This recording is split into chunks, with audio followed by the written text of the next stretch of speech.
一种动物能被人类驯化，而另一种动物却无法驯化，这其中的原因是什么？所有能被人类驯化的动物，其共性是什么？今天我们继续读《枪炮、病菌与钢铁》这本书。今天的读书章节中有以上问题的答案。今天我们读到的是第9章斑马、不幸的婚姻和安娜·卡列尼娜原则这个部分。想听更多的内容，可以订阅我的 YouTube 频道。读完这本书之后，我还会就解读中国文化这个专题去分享更多相关的书籍，我们共同查杀掉自己头脑中的中国文化病毒，在个体精神层面做到文化出埃及，早日跃迁到现代文明的状态。让我们开始吧。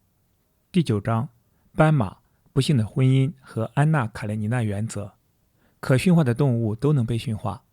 不可驯化的动物各有各的不可驯化之处。如果你觉得这句话听起来耳熟，那你就对了。它和列夫·托尔斯泰的巨著《安娜·卡列尼娜》的开篇名句很像。原文是：幸福的家庭都是相似的，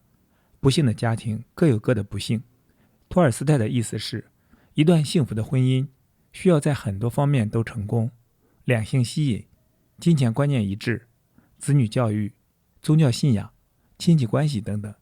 只要这些基本要素中有一个出了问题，婚姻就可能破裂，即便其他方面都很好。这个原则也可以推及到婚姻以外的许多生活领域。对于成功，我们常常寻找简单的、单一的解释。然而，对于大多数重要事情来说，成功实际上需要避免许多潜在的失败原因。安娜·卡列尼娜原则解释了动物驯化的一个特点，这个特点对人类历史产生了深远的影响，那就是许多看起来适合驯化的大型野生哺乳动物，比如斑马和希瑞，从未被驯化，而成功驯化的动物几乎全部来自欧亚大陆。前2章我们讨论了为什么许多看似适合驯化的野生植物没有被驯化。现在我们可以探讨驯养哺乳动物的问题了。之前关于苹果或印第安人的问题，现在变成了关于斑马或非洲人的问题。在第4章中，我们曾回顾大型驯养哺乳动物对拥有它们的人类社会产生的巨大影响。最显著的是，这些动物提供了肉食、奶制品、肥料、陆路运输、皮革、军事突袭手段、犁具牵引、毛绒，以及能让没有抵抗力的人丧命的病菌。当然，除了大型哺乳动物，小型驯养哺乳动物驯养鸟类和昆虫也对人类有益。许多鸟类因其肉、蛋和羽毛而被驯化。中国的鸡、欧亚大陆的鸭、鹅、中美洲的火鸡、非洲的珍珠鸡和南美洲的美洲家鸭、狼在欧亚大陆和北美被驯化成了狗，用于打猎、看门、当宠物，在某些社会中也充当食物。为获取食物而驯化的啮齿动物和其他小型哺乳动物，包括欧洲的兔子、安第斯山脉的豚鼠、西非的一种巨鼠，以及加勒比海岛屿上的一种硬毛鼠。白鼬在欧洲被驯化来捕猎兔子，猫在北非和西南亚被驯化来捕食有害的啮齿动物。直到19世纪和20世纪才驯化的小型哺乳动物，包括为披毛饲养的狐狸、水貂和绒鼠，以及作为宠物的仓鼠，甚至有些昆虫也被驯化了，主要是蜜蜂和中国的蚕蛾，分别为了获取蜂蜜和丝绸。许多这样的小动物为人类提供了食物、衣着和温暖，但它们都不能拉犁或拉车，也不能供人骑乘。除了狗，它们都不能拉雪橇或成为战争工具。而且在作为食物方面，它们的重要性也远不如大型驯养哺乳动物。因此，本章的其余部分将只讨论大型哺乳动物。驯养哺乳动物的重要性完全取决于数量惊人稀少的几种大型陆生草食动物。只有陆生哺乳动物被驯化，原因显而易见。在现代海洋世界设施发展起来之前，水生哺乳动物很难饲养和繁殖。如果我们将大型定义为重量超过100磅，那么到20世纪前，只有14种这样的哺乳动物被驯化。在这14种古代哺乳动物中，有9种只对地球上某些有限地区的人们来说是重要的牲畜：阿拉伯单峰骆驼、中亚双峰骆驼、美洲驼和羊驼、驴、驯鹿、水牛、牦牛、爪哇野牛和印度野牛。只有5种遍布全世界且至关重要，这5种主要的驯养哺乳动物是牛、绵羊、山羊、猪和马。初看起来，这里列举的似乎有明显的遗漏。汉尼拔的大军穿越阿尔卑斯山时使用的非洲象呢？今天在东南亚仍被用作益处的亚洲象呢？是的，我没有忘记它们，但这里有一个重要区别：象被驯服了，但绝不是驯化。过去的汉尼拔的象和今天亚洲的异用象都是被捕获后驯服的野象，它们在圈养中不交配。相比之下，驯化动物可以定义为在圈养中通过选择性交配使其与野生祖先有所不同，以便为控制其繁殖和饲养的人类所利用。换句话说，驯化就是将野生动物改造得对人类更有用。真正的驯化动物在许多方面不同于它们的野生祖先，这种差异产生于2个过程：人类选择那些对人类更有益的个体，以及动物对在不同于野生环境的人类环境中起作用的自然选择变异力量做出的自动进化反应。我们在第7章中已经看到，所有这些说法也适用于植物驯化。驯化动物在以下几个方面与它们的野生祖先产生了进化差异：体型变化，牛、猪和绵羊在驯化过程中体型变小了，而豚鼠则变大了。毛发特性，绵羊和羊驼被选择保留毛绒并减少或失去硬毛。产奶量，母牛因产奶量高而被选择。大脑和感官，几种驯养动物的脑袋变小，感官也较不发达，因为它们不再需要祖先赖以逃脱野外捕食者的大脑袋和发达感官。为了正确认识驯化中产生的变化，我们将家犬的野生祖先狼与许多不同品种的狗进行比较。有些狗比狼大得多，如丹麦大狗，而另一些狗则小得多，如哈巴狗。有的体型修长，适合赛跑，如灵缇；有的腿短，不适合赛跑，如达克斯猎犬。它们在毛发形状和颜色方面差异很大，有些甚至没有毛。波利尼西亚人和阿兹特克人培育出来的狗是专为食用而饲养的品种。把达克斯猎犬和狼比较一下，如果你不知道它们之间的关系，你也会毫不怀疑前者是从后者进化而来的。候捕动物的定义为平均重量超过100磅的陆生草食或杂食野生哺乳动物。这14种古代大型食草类驯养哺乳动物的野生祖先在地球上的分布是不均匀的。这样的野生祖先在南美只有1种，它产生了美洲驼和羊驼。北美、澳大利亚和撒哈拉以南的非洲甚至连1种都没有。撒哈拉以南非洲没有本地驯养哺乳动物尤其令人惊讶，因为今天游客去非洲的一个主要原因就是去看那里的丰富多样的野生哺乳动物。相比之下，这14种古代动物中有13种的野生祖先只在欧亚大陆才有。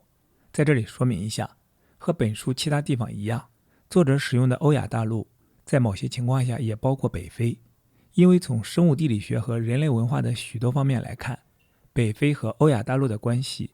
比与撒哈拉以南非洲更密切。当然，这13种野生祖先并非同时出现在整个欧亚大陆，没有一个地区拥有这全部13种。有几种的野生祖先完全是地方性的，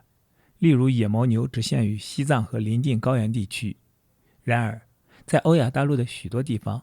这13种中的确有好几种同时生活在同一地区。例如，野生祖先中有7种出现在西南亚。各大陆之间野生祖先的这种极不均匀分布，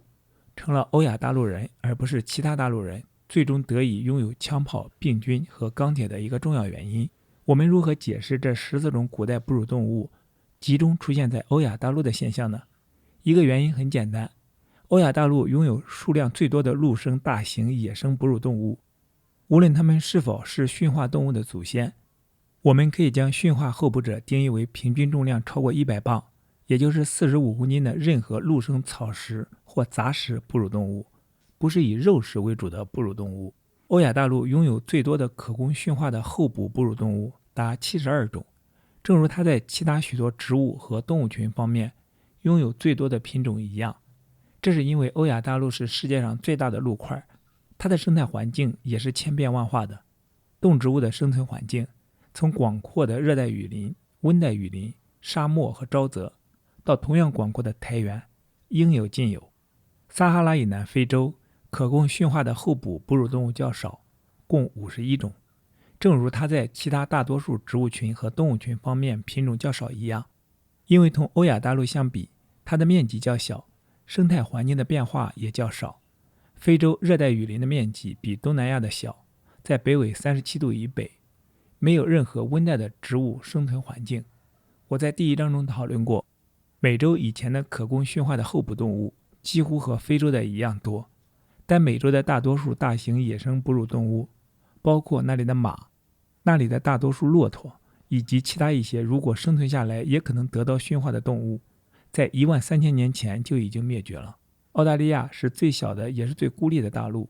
那里的大型野生哺乳动物的种类始终比欧亚大陆、非洲或美洲少得多。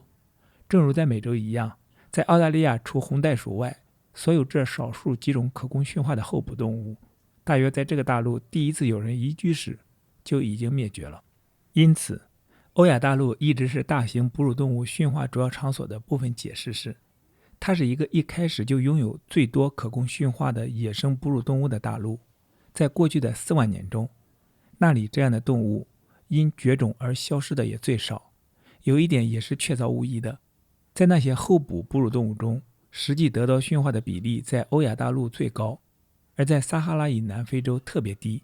在51种候补动物中，仅没有1种得到驯化。尤其令人惊讶的是，大量的非洲和美洲哺乳动物没有得到驯化，尽管它们在欧亚大陆有得到驯化的近亲或它们极相似的动物。为什么欧亚大陆的马能够驯化，而非洲的斑马却不能呢？为什么欧亚大陆的猪能够驯化，而美洲的希瑞或非洲的3种真正的野猪却不能？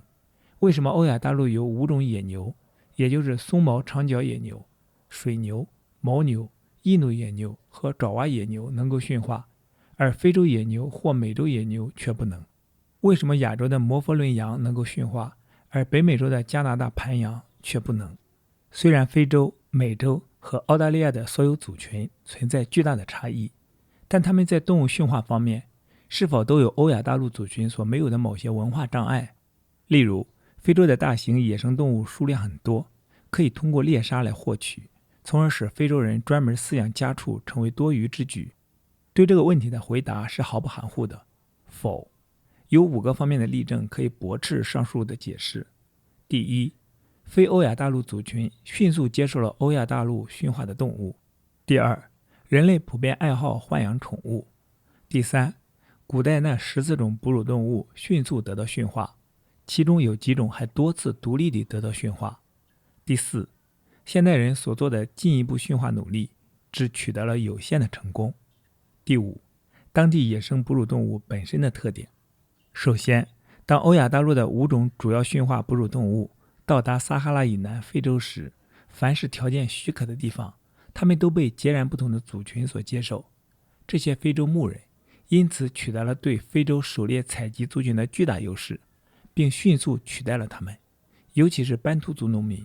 由于获得了牛和绵羊，从他们的家园向西非扩展，并在很短的时间内，在撒哈拉以南非洲的大部分地区打垮了先前的狩猎采集族群。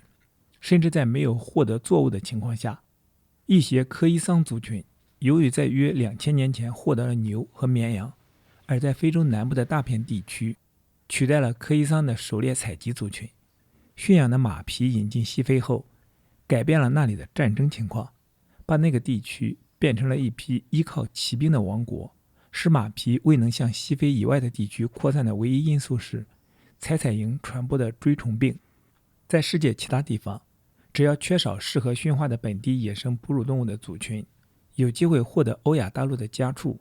这种模式就会反复出现。无论在北美还是在南美，欧洲马在从欧洲人定居点逃逸出来后，不到1代人的时间，就被印第安人热切地接受了。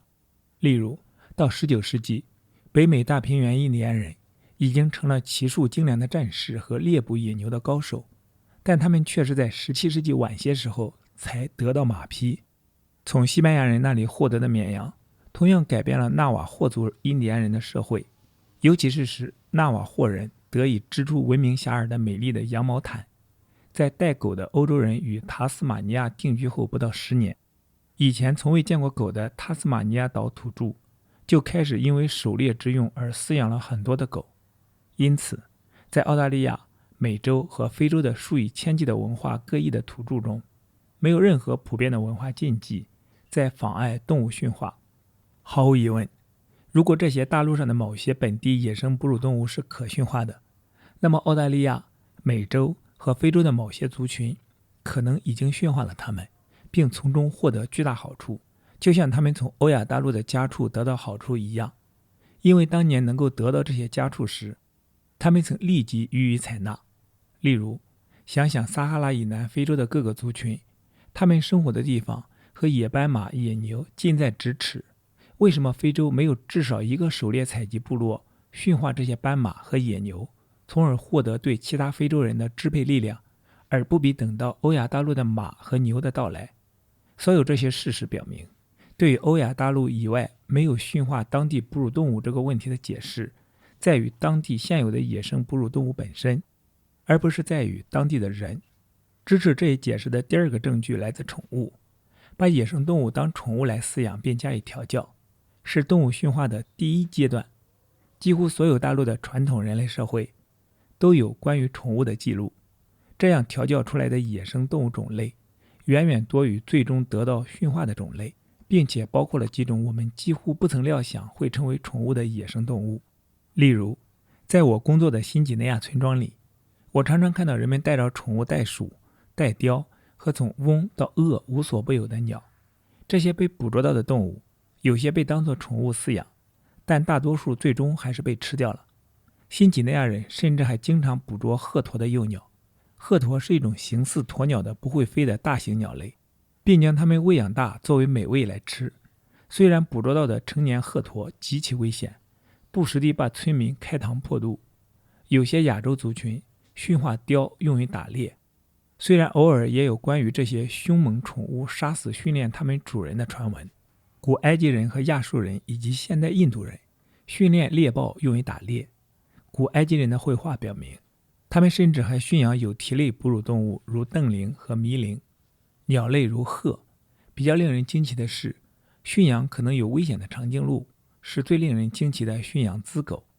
最令人惊奇的是驯养资狗。非洲象尽管明显有危险，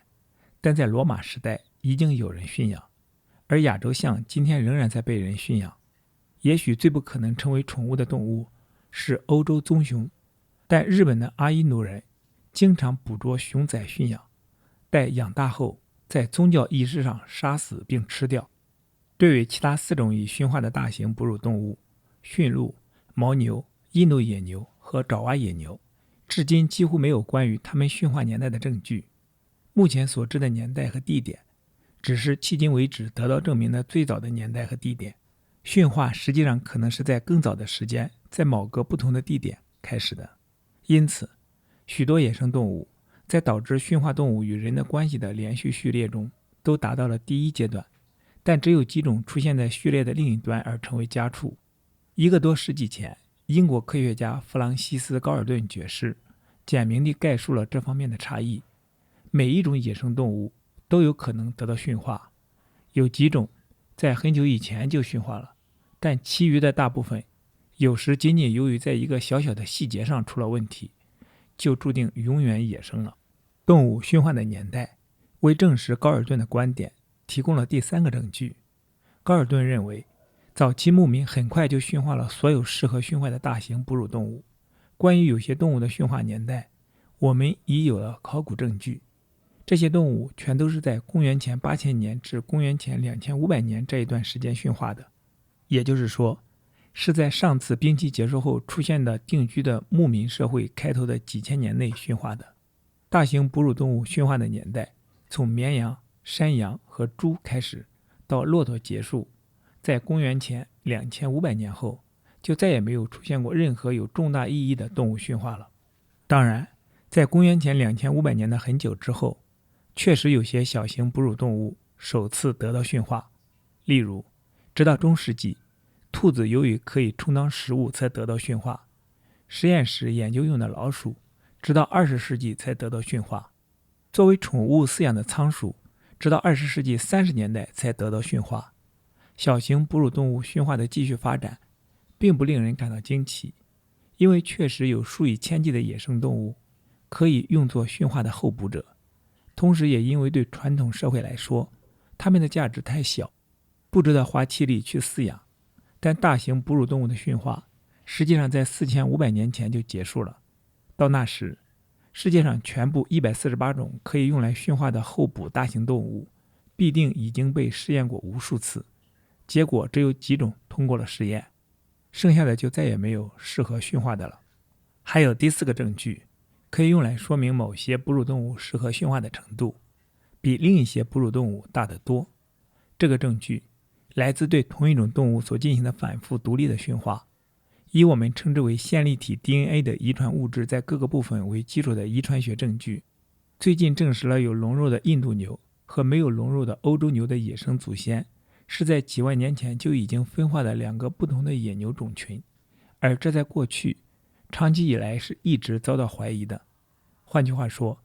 印度人驯化了本地的亚种松毛长角野牛，西南亚人独立地驯化了他们自己的西南亚亚种松毛长角野牛，而北非人可能也是独立地驯化了北非的松毛长角野牛。同样，在美洲以及可能还有包括中国和西南亚在内的欧亚大陆的几个不同地区，狼被独立地驯化成了狗。现在猪的驯化地点按先后顺序有中国、欧亚大陆西部以及可能还有其他一些地区。这些例子又一次着重表明了相同的几种适合驯化的野生动物吸引了许多不同的人类社会的注意。在驯化动物方面，现代尝试的失败提供了最后一个证据，表明过去在驯化剩下的大批候补野生动物方面的失败是由于这些动物本身的缺点，而不是由于古代人的缺点。今天的欧洲人继承了地球上最悠久的动物驯化的传统之一，这个传统是大约1万年前在西南亚开始的。自15世纪以来，欧洲人的足迹遍布全球，他们见到了欧洲没有的野生哺乳动物。欧洲的移民，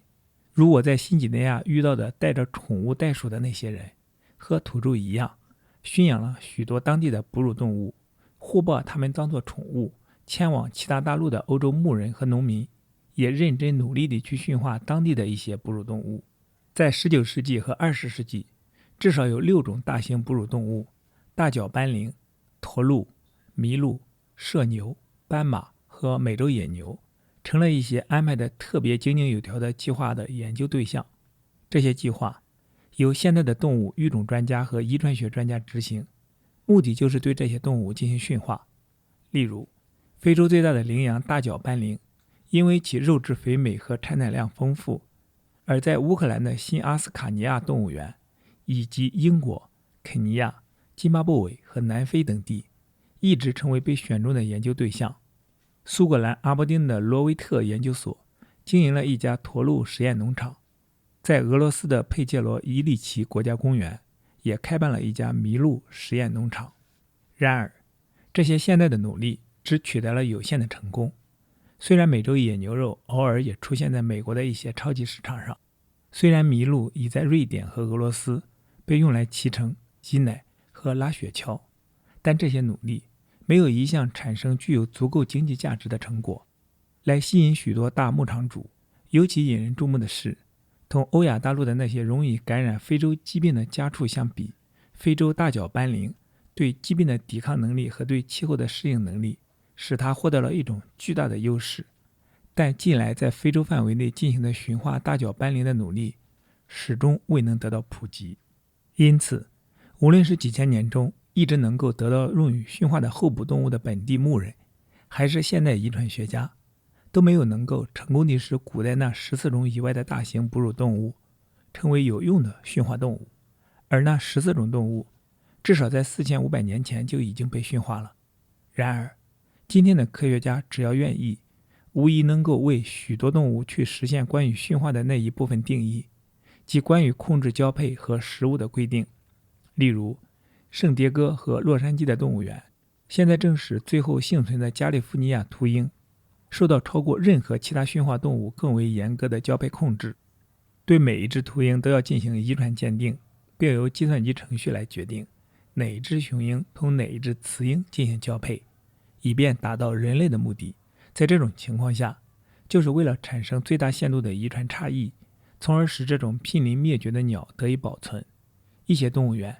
正在执行用于其他许多有灭绝可能的动物的繁殖计划，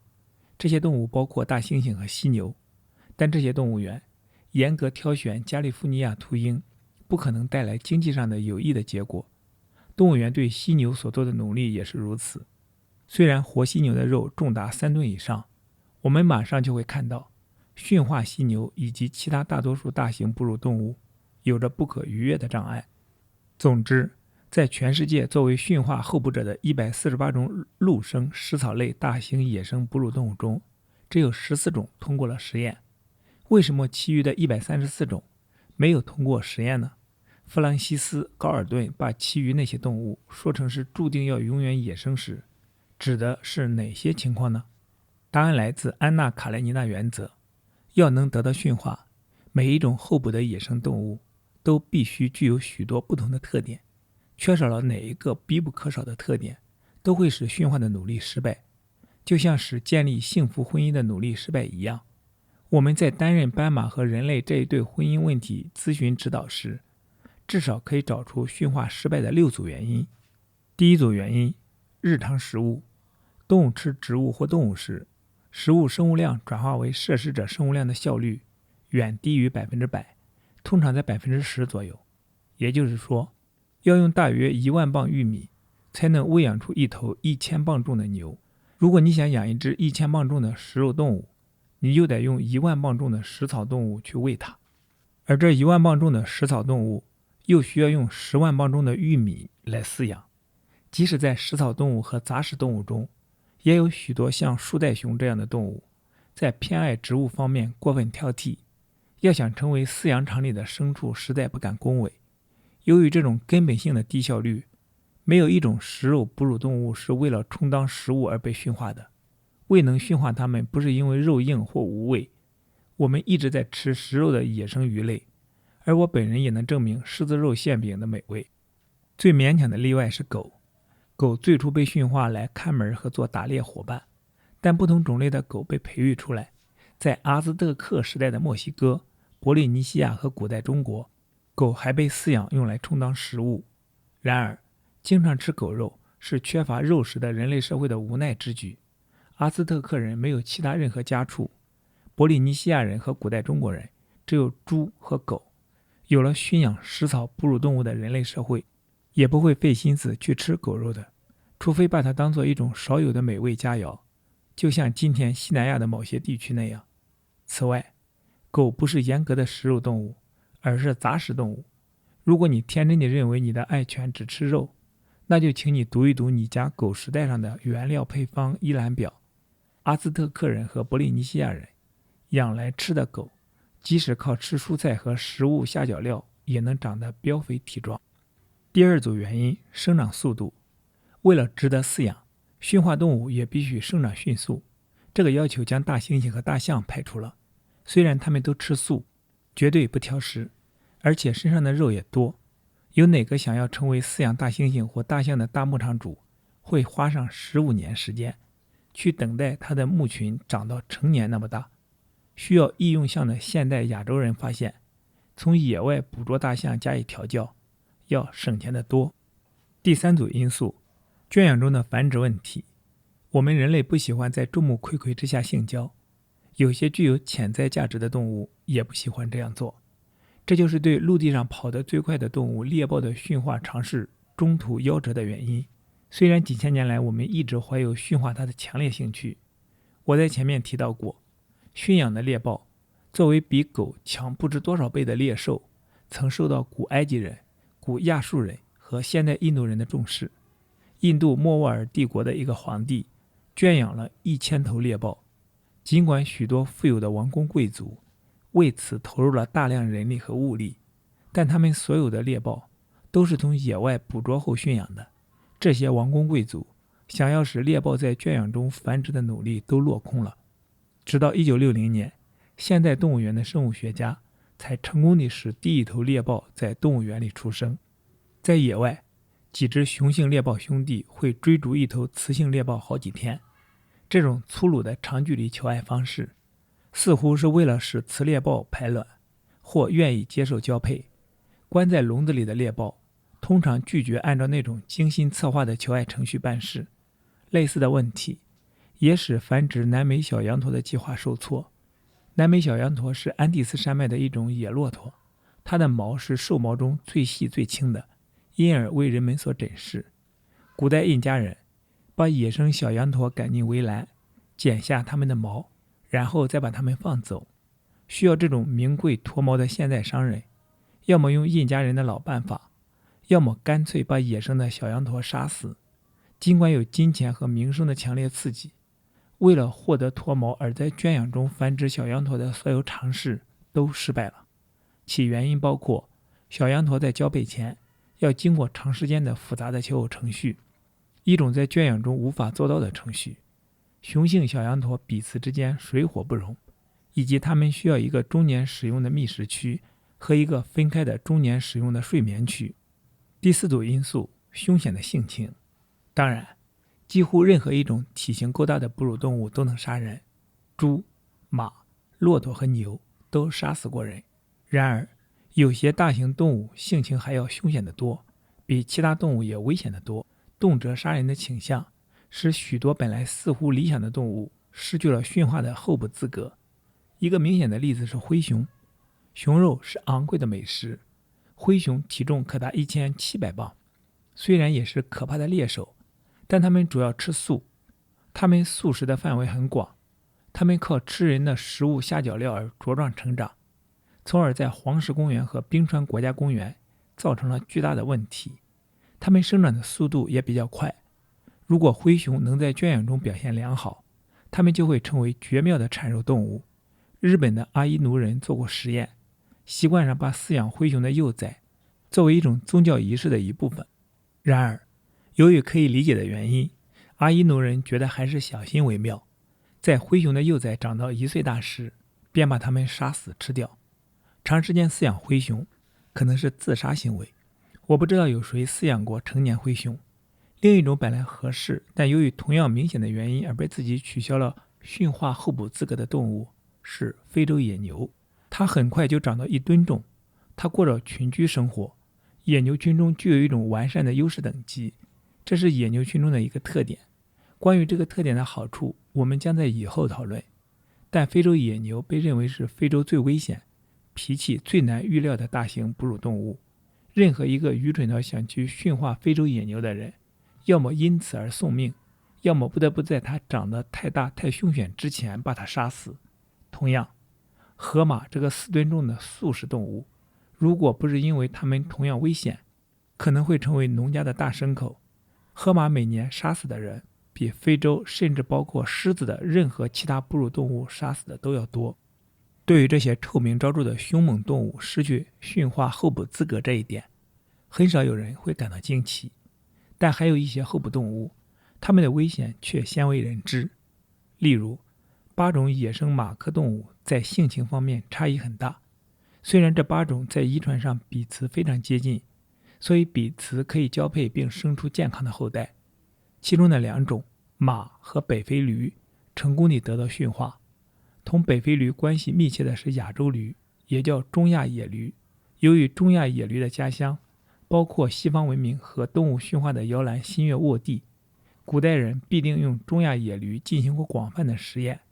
我们根据苏美尔人及后人的描绘得知，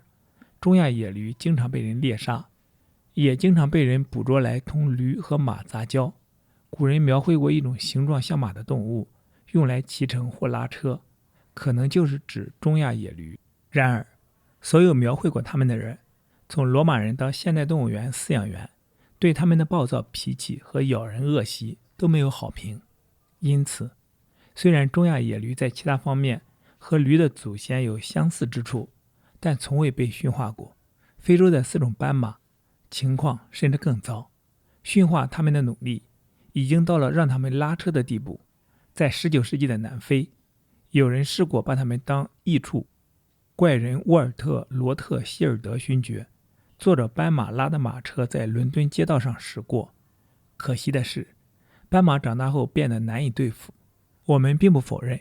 有许多马有时脾气也很暴躁，但斑马和中亚野驴的脾气要暴躁得多，而且一律如此。斑马有咬了人不松口的讨厌习惯，它们因此而咬伤的美国动物园里的饲养员，甚至比老虎咬伤的还多。斑马实际上也不可能用套索去套，即使在木马骑术表演中获得套马冠军的牛仔，也无法做到。因为斑马有一种万无一失的本领，在看着绳圈向它飞来时，把头一低就躲开了。因此给斑马装上鞍子或骑上它是很少有的事，于是南非人想要驯化它们的热情就减少了。具有潜在危险的大型哺乳动物的难以预测的攻击行为，也是在驯化麋鹿和大角斑羚方面开始时颇有希望的现代实验并没有取得更大成功的部分原因。第5组因素，容易受惊的倾向。大型食藻类哺乳动物以不同的方式对来自捕食者或人类的危险做出反应，有几种在觉察到危险时会变得神经紧张，动作敏捷，并且照例立刻逃走，还有几种则动作迟缓，不那么紧张，在群集中寻求保护，在受到威胁时站在原地不动，不到必要时不会逃走。大多数鹿和羚羊属于前一种，绵羊和山羊则属于后一种。自然，容易紧张的那几种难以圈养，如果把它们关在围栏里，它们也可能惊恐不安，不是被吓死，就是为了逃生在围栏上撞死。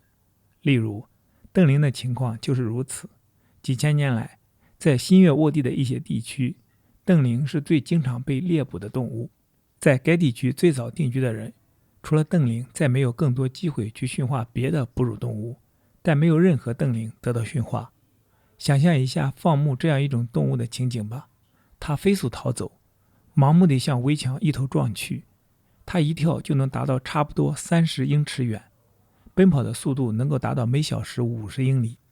第6组因素，群居结构。几乎所有驯化的大型哺乳动物都证明它们的野生祖先具有3个共同的群居特点。它们生活在群体里，它们在群体成员中维持着一种完善的优势等级，这些群体占据重叠的生活范围，而不是相互排斥的领域。例如，一个野马群包括一匹公马、多达半打的母马和一些小马驹。母马 A 支配着母马 B、C、D 和 E， 母马 B 顺从母马 A， 但支配着母马 C、D 和 E。母马 C 顺从母马 B 和 A， 但支配着母马 D 和 E， 以此类推。马群在行进时，其成员保持着一种固定不变的次序，公马殿后，级别最高的母马居前，后面跟随着它的小马驹，次序按年龄排列，最小的排在最前面，其他母马按等级排列，每匹母马后面跟随着它的按年龄排列的小马驹。这样，许多成年马就可以在这个马群中共处，用不着经常打架，而且每匹马都知道自己在马群中的地位。这种群居结构对驯化是很理想的，因为人类事实上把这种优势等级照搬了过来。在驮运东西的马队中，驯养的马跟在带路人的后面，就像通常跟在级别最高的母马后面一样。绵羊、山羊、牛和狗的祖先的群体中也有类似的等级。随着幼兽在这个群体中长大，他们就牢牢记住了他们经常看到的身旁的那些动物。在野生环境中，他们看到的是同种的成员，但在圈养状态下，群体中的幼兽看到的还有身旁的人，于是也就把人牢牢地记住了。这种群居动物适合于放牧，既然它们彼此相安无事，所以就能把它们集中在一起。既然它们本能地跟随着一个起支配作用的领袖，而且把人当作那个领袖而牢牢记住，所以它们就乐于接受牧人或牧羊犬的驱赶。群居动物在拥挤的圈养条件下也能生长良好，因为它们在野生时就已习惯于生活在密集的群体中了。相形之下，独居的地盘性动物就不能把它们集中起来放牧，它们彼此不能相容，它们没有把人牢牢地记在心上，它们也不会本能地顺从，野生时的猫是独居的和地盘性的，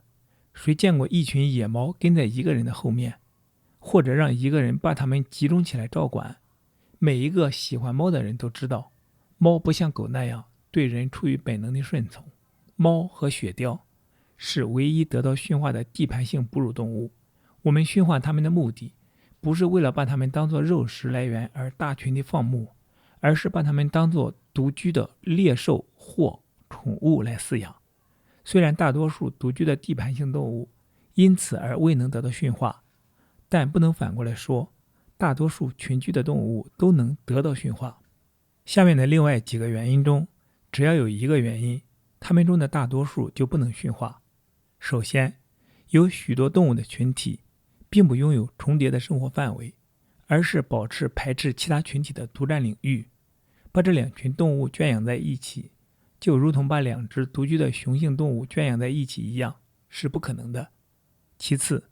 有许多动物在一年的部分时间里是群居的，到了交配季节就变成地盘性的了。